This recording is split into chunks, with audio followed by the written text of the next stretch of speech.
Welcome to another episode of Own It Podcast.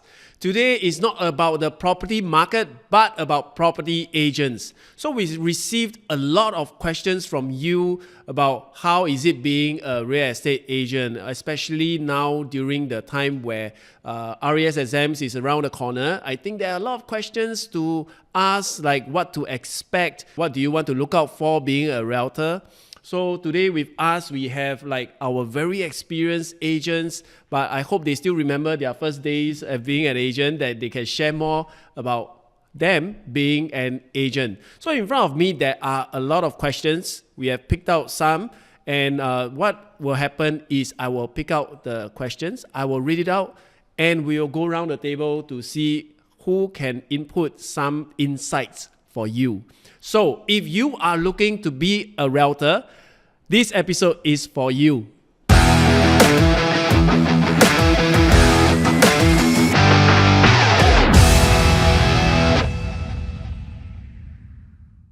First question, do I need a car to be an agent? Do I need a car to be an agent? So maybe we start with someone who is not driving first. She have someone fetching her. Taxi driver. Yeah. I think for a start, having a car is good. Okay, but if you do not have a car, I don't think it's that bad as well, because you can always take Grab. And it also depends on whether you are serving the buyer side or the seller side. If you are serving the seller side, then actually you can plan your time accordingly, right? But if you are serving a buyer, probably you have to fetch them around from one place to another. Yeah, so it also depends. Yeah, but a lot of the buyer's car. Can also take the buyer's car. Yeah, yeah. A lot of new agents, they start out without a car, right? But they are also doing very well, actually. Yeah. So I think a car shouldn't defer you from being an agent. Yeah, because being agent other than serving buyer seller, there's also agent that do the project sales. So if you are doing project sales, actually having a car is not essential, because most of the time you will be at the project showroom, you'll be, getting appointment to present at the showroom itself, where the place of work can be quite fixated, where you no need to travel around. So having a car may not be, without having a car, it's not essential. I think I cannot go without a car. I also cannot. So is a car important? Very important for me, yeah, and also for family. I think a car really maximize your so-called your coverage. So you can be at one place at this hour and the next place at the other hour. Yes. But however, it is definitely not that essential, right? In fact, do you know that you cannot claim any cost, business costs from your car petrol, your car installments, your car insurance? These are not business costs to be claimed against your income. So I think this is quite clear cut. Let's move on to the next one. This one, warm up. So I hope we have some very interesting ones coming. How do you get your first client? Maybe we start from here. I get my first client even before I become an agent. So you know that is not allowed? But it's a prospecting. I'm quite stunned, that's not allowed. Because I start prospecting months before I become an agent. Because you know that's not allowed? I'm not sure, You cannot prospect. Not prospecting. You not prospect. Reconnecting. Reconnect. Okay, but tell me connect, man. You are connecting with your social circle. Yeah, social that circle. Your plan. 我这样我 stress 了 The plan becoming an agent. Yeah. Am I right to say that? Yes. You are not knocking doors, telling people that hey, I'm property agent, right? No, of course not. Okay, because my situation maybe is a bit different. Because I'm not required to take the RES exam, as I'm already considered qualified due to my education in my younger days. So maybe they want to know what kind of qualification can skip the RES exam. Or if you have a diploma in building and property management from Singapore Poly and building and real estate management from Ngee Poly. That was then. Yeah. Now cannot already. 30 years ago. No, 30 years, 20 years ago. Now they don't offer such courses anymore, I think. Oh, okay. They change. Too bad. So, how about Lucas? I can't remember. Skip. If I'm not wrong, it's from when we started that time, right? We actually go. I'm not sure if you remember or not. We went to HDB flats at night. maybe 11 p.m. or what, we start giving flyers. Door to door, we give flyers. Then I think 1 or 2 weeks later, I received a call from a seller. Then from there, we managed to change it to an exclusive. Then we sell his place. I think he sold his place and then bought another HDB also, if I don't remember wrongly. But that was many years So back. just for some context, both Lucas and myself, we are in the industry before CEA was around. So after CEA came in, you may have heard that we are not allowed to go door to door to put flyers and stuff like that. So whatever he has done before was okay. Yes. Okay. So how was your first client like? I think it was a rental unit. Yeah, and it was a landlord, right, who placed an advertisement on a public platform. I can't remember what public platform, but he has actually many agents approaching him to market that unit. Yeah, so it wasn't really my client, but it was like maybe 10 agents marketing one unit. And eventually I closed it, and then that was my first deal. Right. Yeah. Wow, that's lucky. No, hard work, not lucky, it's hard work. No, luck doesn't come to a lazy person. Okay. Right. Luck comes to people with stay hard prepared. work and preparation. So my turn. Oh, my one. Skip. My one very straightforward. My one back then was an open listing. And my boss tell me, just go and find open listing, have a look, see through what are the opportunities. So I saw this one quite near my place. Then, okay lah, near my place ma. So I tried to call, hey, this guy pick up. Then after that, actually he talked like a bit li lo lo lah, that kind of thing. Yeah. So I thought like, oh, okay lor, maybe my luck not good. But then after that, I text him, right? I talked to him, then I tried to follow up with him later. Then I said that, hey, maybe we can meet out. Then I present to you, see how I can help you with the marketing. Yeah. So after that, when I went down to a place, right, I realized, oh, actually back then he was overseas. So when I came back, right, then I asked him, hey, nobody follow up with you, like do presentation or this kind of thing, right? Then they say, oh no, I'm the first one. Then you sign exclusive with me. Then I sold the place. It was actually a very, very old HDB. My first customer was in Bukit Batok. HDB flat 4NG. Which floor? 9th floor. 9th floor corner unit 4NG. So back then my upline, my mentor, who is still my upline now, went with me and did a presentation, and then we got a listing, and then eventually we sold it lah. So that is how, and I got it through what the method you say lah, the flyer to the door. What is the weirdest request a client has while searching for a home?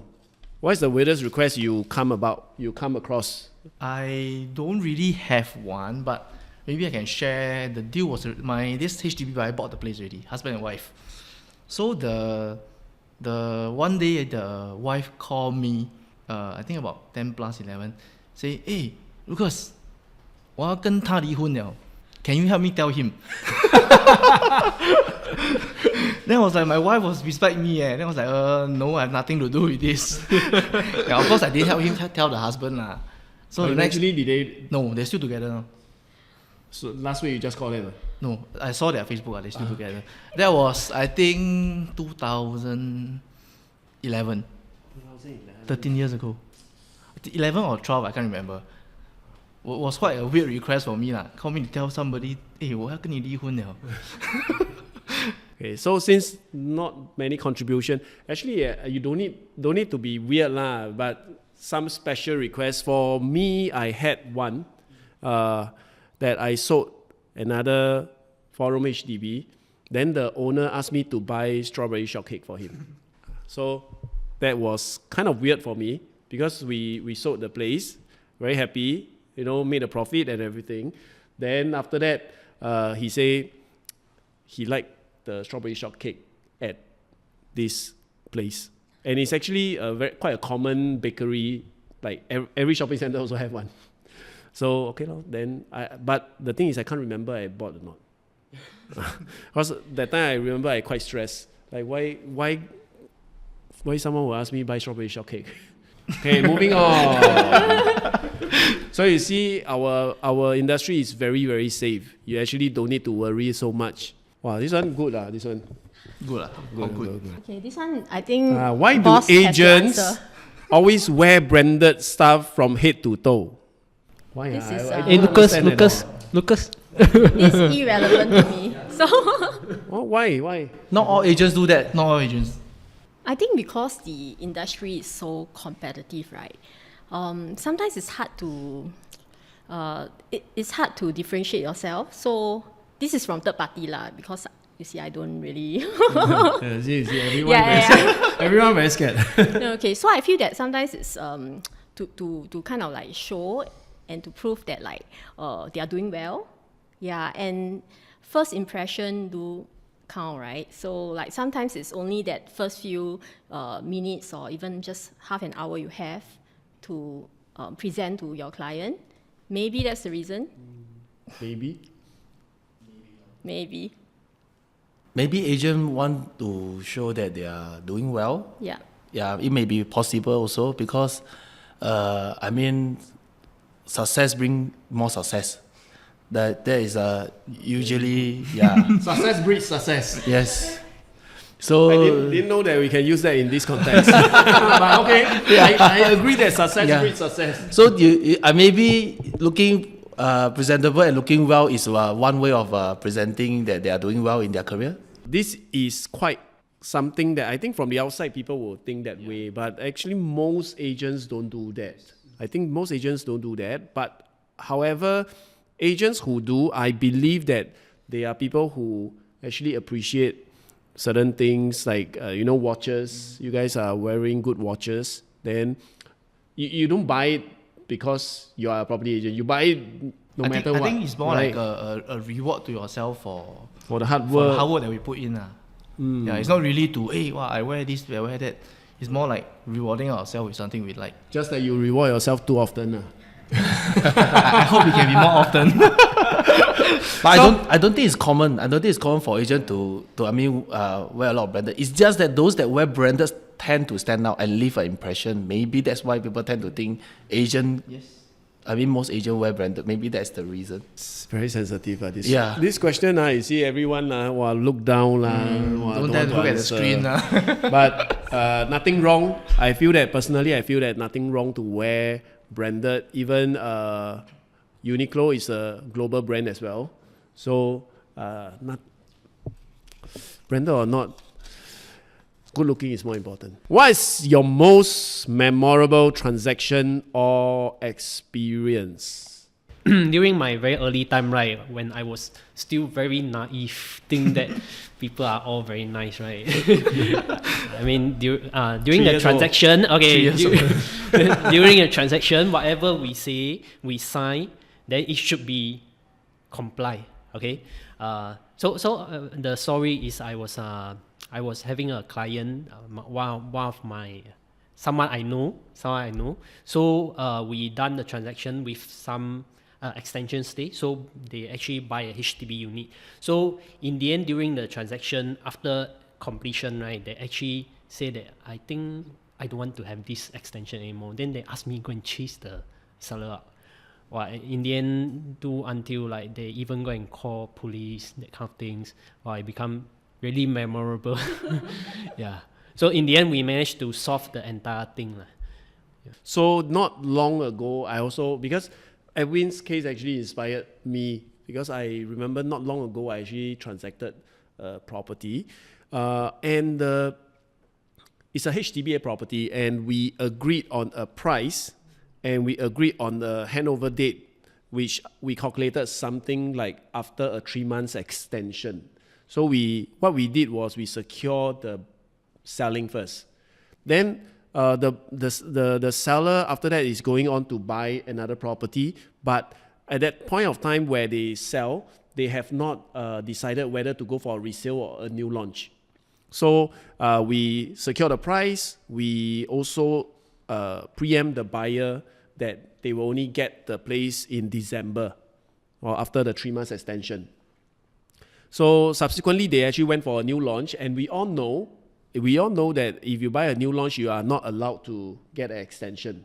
Because back then, why is this memorable? Because actually this is not something very special. But then why is it memorable? Is because the sellers actually was going into labor, just had a newborn. Then the buyer actually asked them, tell them that HDB don't allow the extension, so you have to leave. Then I explained to them that they really need to stay put because of the newborn. So I say, why not you move in, but can you rent a room to them? So at least they can stay put. The buyers who are the new owners, they say no. They say send me the tenancy agreement. So I did a tenancy agreement, the room rental agreement, a blank one, show them the clauses. After showing them, they reply saying that no, we prefer not to. So that was quite memorable for me because I felt that the family actually went through a lot because of this decision that we eventually made to buy a new launch. I think for me, right, is this client from overseas. Yeah, I think I told you before. Yes. Yeah, so this client actually contacted me through Property Guru back then, and then he's keen to buy an investment unit. Okay, but he for some reasons he cannot come back to Singapore lah. Yeah, so throughout the whole property search, right, we were always on like video calls, until then in the end, okay, so from resale, we shot resale, and now I use my phone, right, just video the place, show it to him, and then after that we went into exploring new launches and all that. So throughout the whole thing, eventually he bought a new launch, okay, but throughout the whole thing, right, he didn't come to Singapore at all. So I have never met him Up till now. Now, okay, recently I met him already lah, but that was like 3-4 years ago. So eventually he bought something through me and all that, but even till the day that we signed and everything, right, didn't see him face to face. Yeah, and 2 years later, I finally saw him when he came to Singapore. Yeah, but that to me is very memorable. Yeah, because a lot of effort has been put into it. Yeah, because we have to build trust with the client, right? After all, they have never met us and all. Yeah, but it's really memorable lah. Then now it's like, in the first place, how do you trust the client? Yeah, so at first I did think that she it told could me be it a was a scam, scam. I said, is it a scam? He said that he wants to buy a property and he's not going to come back, and he's going to he's shortlisting agents to help him with that. Yeah, and then until only recently I met him. He's a really nice guy. He came down with his daughter and then we had a meal and all. Yeah, so it was really a legit deal and yeah. Yeah, so not So that's always really it's a memorable. scam. Because that time I also had an inquiry from that's many years ago. I had an inquiry from Property Guru, and also someone from the US says that he's looking for an agent because he's to manage his property because his current agent is retiring or not going to be in the industry anymore. So in my mind I was like, I never heard of agents retiring, So I was okay lor. I mean, I still speak to him always with that doubt that this person is a is a scammer lah. Back then the scamming is still not so popular. So I was just talking to him. So eventually it turned out to be a real owner. I went to the property. Really, someone was there passing me the keys, and eventually I transact the property for them, rent out the property for them. And eventually, he actually bought something from me also. So, yeah. So these are some memorable ones. What inspired you to become a realtor? Maybe Edwin, share your story lah. Because he know that the answer will sound very nice. Nice to him. Actually, back then I was in engineering, so my days was not easy. Not easy also because being in engineering field is quite demanding. I mean, client can be very demanding. So also our time very limited. Sometimes I do work over weekend also.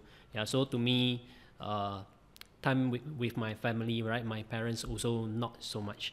Yeah. So after that, until the point of time, right? I bought the property through Ron.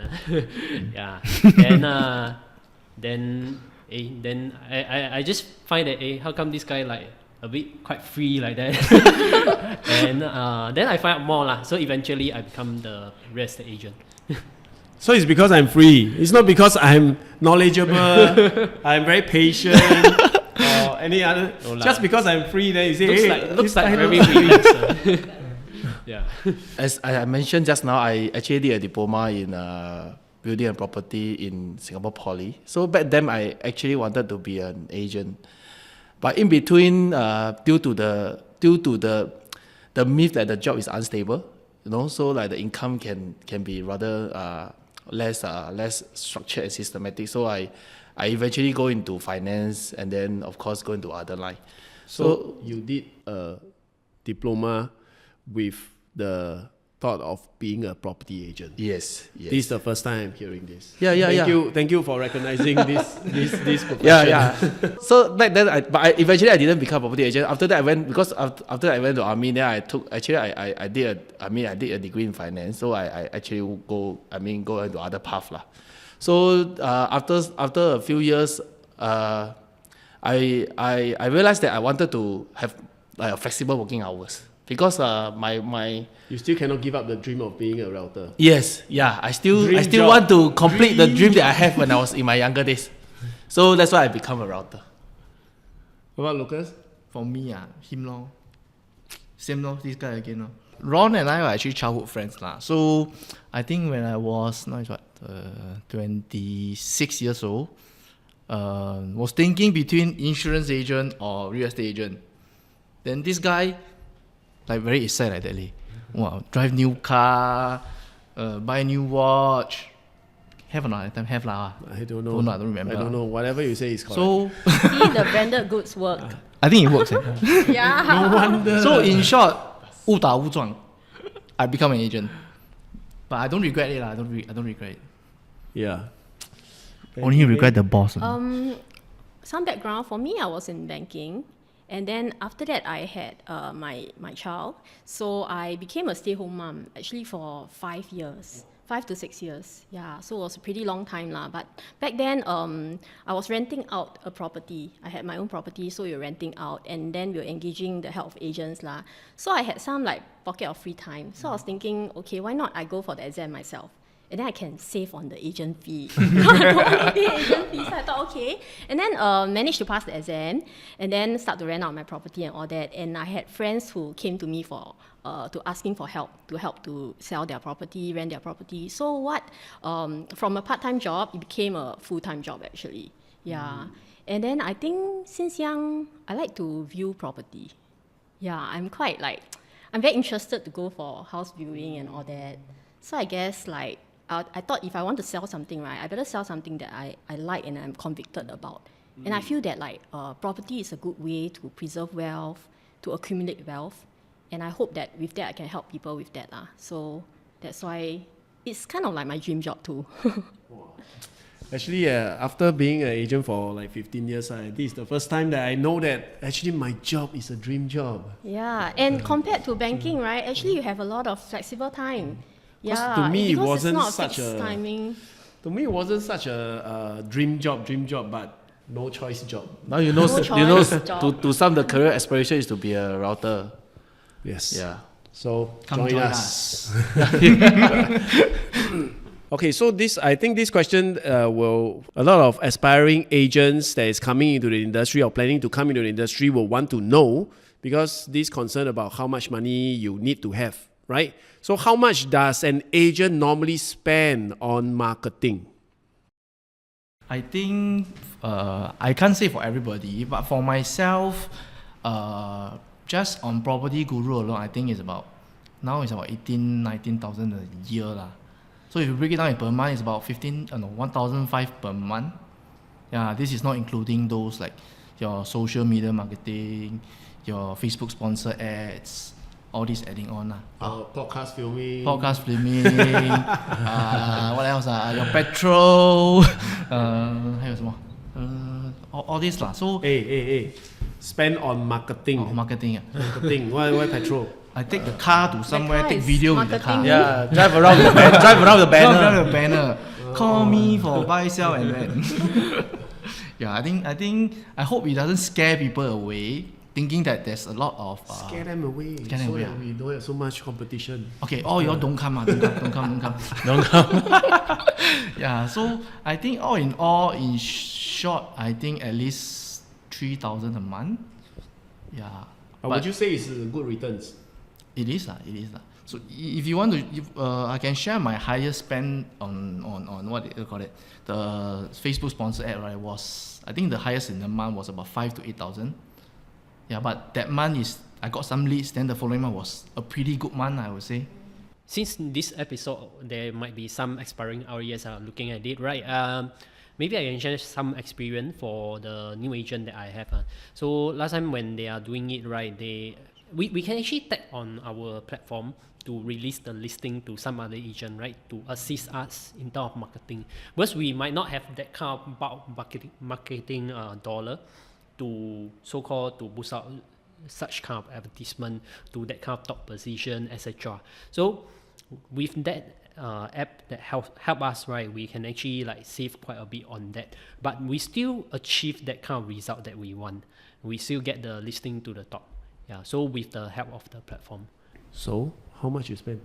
Or for my also not so little. Could be, it's about 3 to 5K a month. Yeah. You scared Ira's listening? Mine is about 3 to 5. 3 to 5K. Yeah. I think minimally, like what you say, property guru, right? That's the main chunk for me. Yeah, that's minimally a 5-digit each year for all of us lah. And Yeah. it's very important to. I mean, it's one of the main It's a high area. 5 or low 5? For me, it's low. Okay. So they need to know high Yes. five, Low high five. five figure is 90K. Low 5, you can also do it too. Yeah. Larry? As for me, it's about the same, about 5 figures, but yeah, also low 5. But because now with a lot of social media platform coming up, yeah, we also spend quite a fair bit on like Facebook marketing, all this. So add together, yeah, I think quite substantial, about 30 to 40% of See, my. all these people are not telling you the full figure.